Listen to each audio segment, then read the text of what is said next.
Hello everyone, my name is Gani Stambekov. I'm from Kazakhstan originally and I'm ethnically Kazakh, so I speak fluently Kazakh language. I speak Russian. I know about history, culture, and tradition of Kazakhstan, Kazakh people. Currently I live in US. I'm the leader of Free Kazakhs organization, which was created last year, and we demanding democracy, freedom and human rights in Kazakhstan. So on this channel mainly I will be talking about politics, socio-economical life, history in Kazakhstan or around countries, about our neighbors as well because we interact with them. So Kazakhstan actually got independence in 1991, December 16 from Soviet Union. Kazakhstan was the last country who got independent from Soviet Union. Why? Because that ruler on that time of Kazakhstan, communist Nursultan Nazarbayev, he's still controlling our country for over 30 years, 80 years old guy.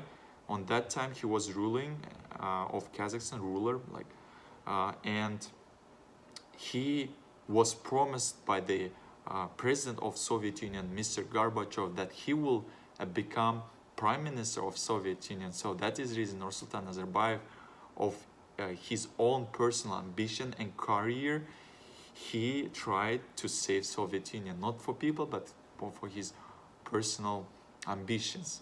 But luckily and very fortunate that Soviet Union entirely collapsed and we got independence.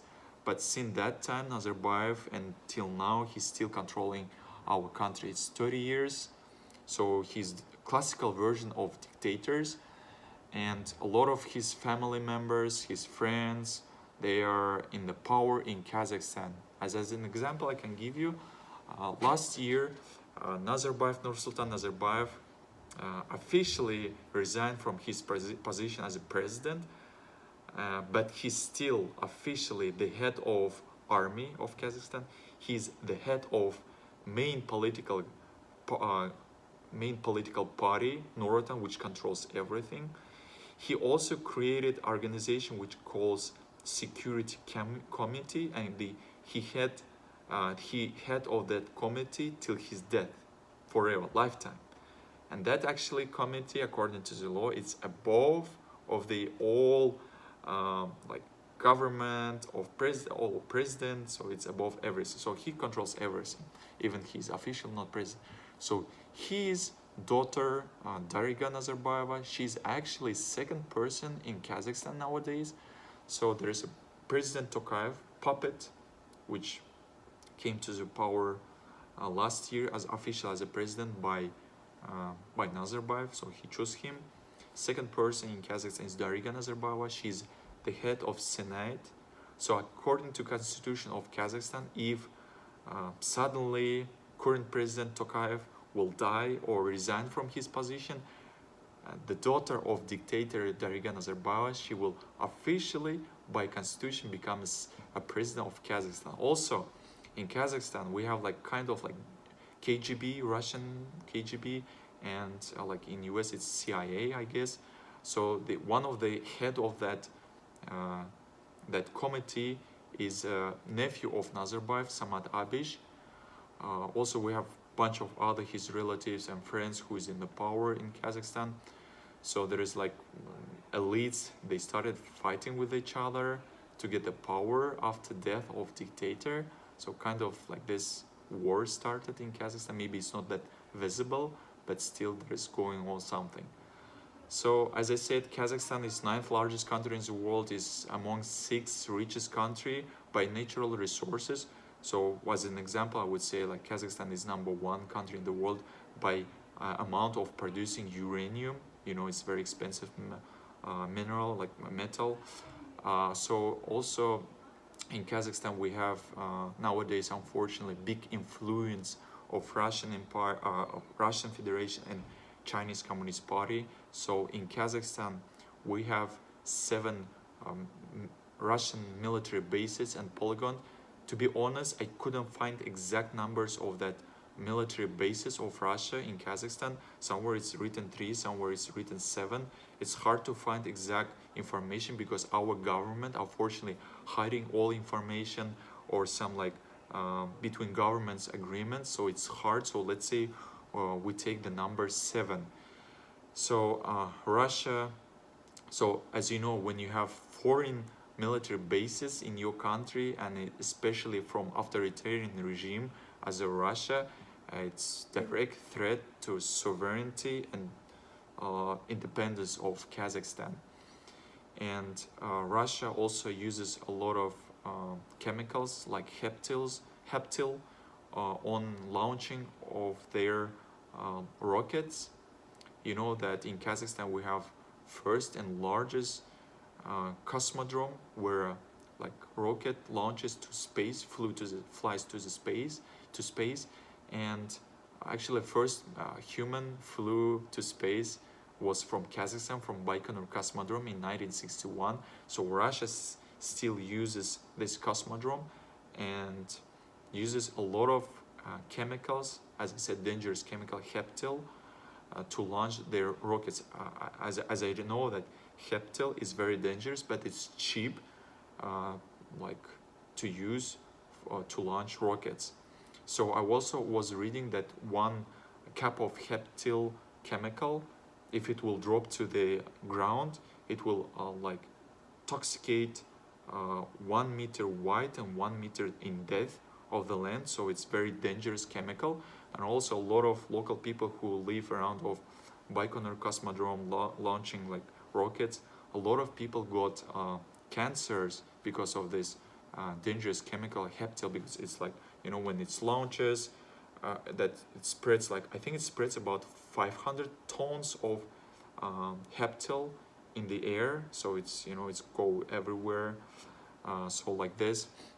So also a lot of Russian politicians, like government people, authorities, they like officially, like in their media or somewhere like in the government, they said that, you know, guys, we need to take North Kazakhstan and East Kazakhstan, take it from, like, separate from Kazakhstan and bring it to Russia. They say because there are mainly Russian speaking people. So this is what they claim. It's really dangerous, and I personally think in future it might happen that Russia will separate North, East, and probably West Kazakhstan, by claiming that there are a lot of Russian speaker population, like they did with Ukraine, with Crimea in 2014, I guess. So also, unfortunately, we have another national security threat, Chinese Communist Party.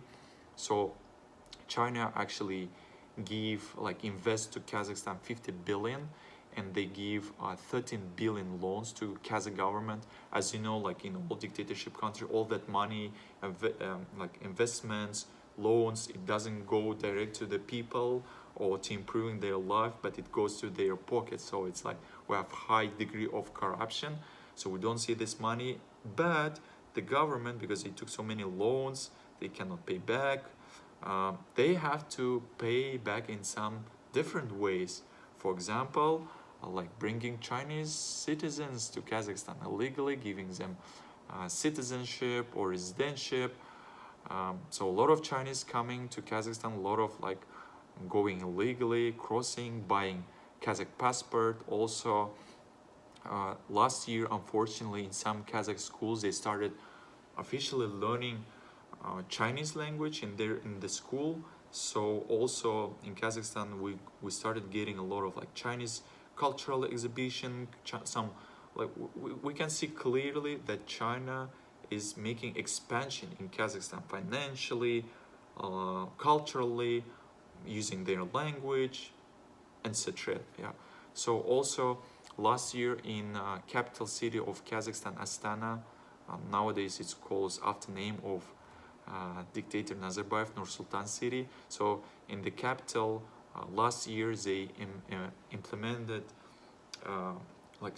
smart cameras, which brought from China. In one city in the capital, over 2,000 smart cameras. So that smart cameras, they actually like reading your face, they put into data, so that you like, I would say like you became like transparent, like the government, the cameras, they took all your information, face, like your body, etc., and they put it to some storage, and for sure that stores that all data hacked and spying by the Chinese Communist Party, because you give these cameras.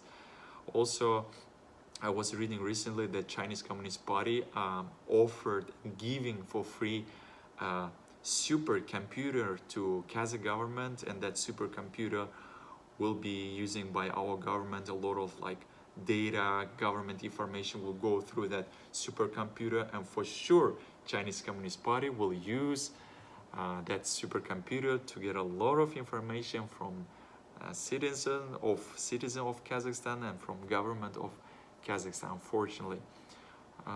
So this is what I said. So nowadays Kazakhstan has big problems. So we have dictatorship 30 years, so there is no human rights, there is no freedom or democracy. A lot of activists, they were persecuted or murdered, or they sent to prison, some of them for 18 years, some of them 11 years, some of them were killed.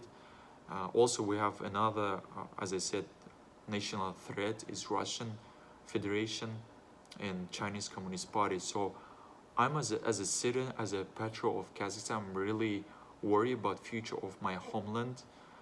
I don't know what it will be in future. Like last year, like few years ago, people started finally actively involving in political and civil life of Kazakhstan. We have a lot of peaceful protests against of government, against of Russian Federation, against of Chinese expansion. So I believe and I hope in future our people will be able to get rid of this regime. I believe that we will be democratic and free country, and mainly sovereign and independent from its neighbors. So guys, please, if you have any question, comment on this video. I will try make next videos more talking about history and culture of Kazakh people. Thanks so much and have a good day. Take care.